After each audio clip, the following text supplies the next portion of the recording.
ಜ್ಞಾನಿಗಳ ಹತ್ರ ಇದನ್ನು ಕೇಳಿದ್ದೆ, ಜ್ಞಾನಿಗಳೇ ಈ ದುಡ್ಡು ಅಂದ್ರೆ ಏನು, ಜನರು ಏನಕ್ಕೆ ದುಡ್ಡಿನಿಂದ ಇರ್ತಾರೆ, ಇಲ್ಲ ದುಡ್ಡು ಅನ್ನೋದು ತುಂಬಾ ಇಂಪಾರ್ಟೆಂಟಾ, ದುಡ್ಡಿಂದ ಏನಾದರೂ ಮಾಡ್ಬೋದಾ, ದುಡ್ಡಿಂದ ಎಲ್ಲ ಸಿಗುತ್ತಾ ಎಲ್ಲ ಕೇಳಿದ್ದೆ. ಅವರು ನನಗೆ ಒಂದು ಮಾತು ಹೇಳಿದರು, ದುಡ್ಡು ಅನ್ನೋದನ್ನು ನೀವೇ ಮಾಡಿ, ಈ ಜಗತ್ತಲ್ಲಿ ಎಲ್ಲದನ್ನೂ ನೀವೇ ಮಾಡ್ಕೊಂಡಿದ್ದೀವಿ. ಸೊ ದುಡ್ಡಿಂದ ಎಲ್ಲ ಸಿಗುತ್ತಾ? ಹೌದು ಸಿಗುತ್ತೆ. ಮೆಟೀರಿಯಲ್ ವ್ಯಾಲ್ಯೂ ಅಂದರೆ ನೀವು ಕಣ್ಣಿಗೆ ಕಾಣಿಸಿದ್ದು ನಿಮಗೆ ಬೇಕಾಗಿರೋದು ಎಲ್ಲನೂ ಸಿಗುತ್ತೆ. ನೆಮ್ಮದಿ ಸಿಗುತ್ತಾ? ಓ, ನಿಮ್ಗೆ ಕಾಣಿಸಿದ್ದೆಲ್ಲ ತಗೊಂಡಿದ್ದ ಮೇಲೆ ನೆಮ್ಮದಿ ಸಿಗ್ಬೋದೇನೋ. ಈ ಸ್ಪಿರಿಚುವಲ್ ಪಾರ್ಟ್, ಆಧ್ಯಾತ್ಮಿಕ, ಇಲ್ಲಿ ನಿಮಗೆ ಮೋಕ್ಷ, ನೆಮ್ಮದಿ, ಇದು ಬೇರೆನೇ ಅರ್ಥ ಆದ, ಅದು ಸಿಗ್ಬೋದಾ ಗೊತ್ತಿಲ್ಲ ನನಗೆ, ನಾನು ಟ್ರೈಯೇ ಮಾಡಿಲ್ಲ. ಸೊ ಅದ್ರ ಬಗ್ಗೆ ಏನು ಮಾತಾಡಬೇಕು ಅಂತ ನಂಗೆ ಗೊತ್ತಿಲ್ಲ. ಸೊ ಆ ಟಾಪಿಕ್ ಅಲ್ಲಿಗೆ ಫುಲ್ ಸ್ಟಾಪ್ ಇಡ್ತೇನೆ. ಇದ್ರ ಬಗ್ಗೆ ಅದನ್ನು ಬಿಟ್ಟು ನಾರ್ಮಲಿ ಒಂದು ಚಿಕ್ಕ ಮಗುವಿಂದ ಹಿಡಿದು ಒಬ್ಬ ಸಾಯ್ತಾ ಇರೋ ಮನುಷ್ಯನಿಗೂ ದುಡ್ಡಿನ ಅವಶ್ಯಕತೆ ಇದೆ. ಹೌದು, ಅದು ನಿಜ. ಒಬ್ಬ ಭಿಕ್ಷುಕನಿಗೆ ದುಡ್ಡಿದ್ದಿದ್ರೆ ಇವತ್ತು ಅವನಿಗೆ ಊಟ ಎಲ್ಲ ಕಡೆ ಸಿಕ್ತು. ಆ ದುಡ್ಡಿಂದ ಅವನು ಊಟ ತಗೊಂಡು ಅವ್ನು ಭಿಕ್ಷುಕ ಅಂತ ಅನ್ನಿಸ್ಕೊಳ್ತಾನೆ ಇರಲಿಲ್ಲ.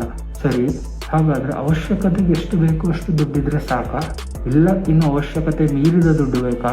ಇದ್ರ ಬಗ್ಗೆ ಮಾತಾಡೋಣ. ಎರಡನೇದು, ದುಡ್ಡೇ ಎಲ್ಲ, ದುಡ್ಡಿಗಿಂತ ದೊಡ್ಡದು ಯಾವುದು ಇಲ್ವಾ, ಅದ್ರ ಬಗ್ಗೆನೂ ಮಾತಾಡೋಣ. ಬಿಕಾಸ್ ಇದೆಲ್ಲ ಟಾಪಿಕ್ ನನಗೆ ಗೊತ್ತಿಲ್ಲದೆ ಇರೋದು, ನನಗೆ ಅರಿವಿಲ್ಲದೆ ಇರೋ ಟಾಪಿಕ್ಗಳು. ನಾನೇನಕ್ಕೆ ನಿಮ್ಮ ಹತ್ರ ಇದನ್ನೆಲ್ಲ ಡಿಸ್ಕಷನ್ ಮಾಡ್ತಾ ಇದ್ದೀನಿ, ನನಗಿರೋ ಡೌಟ್ಸ್ ನಿಮ್ಮ ಮುಂದೆ ತಂದಿರ್ತಾ ಇದ್ದೀನಿ.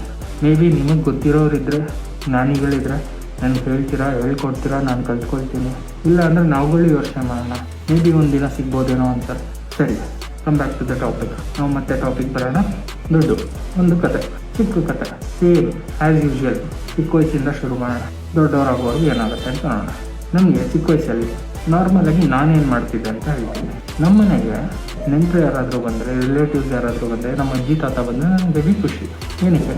ಒಂದು, ಅವ್ರ ಮನೆಗೆ ಬಂದಾಗ ಏನಾದರೂ ತಿನ್ನಕ್ಕೆ ತೊಗೊಂಡ್ಬರ್ತಿದ್ರು, ತಿಂಡಿಗಳು ತರ್ತಿದ್ರು, ಅದೊಂದು.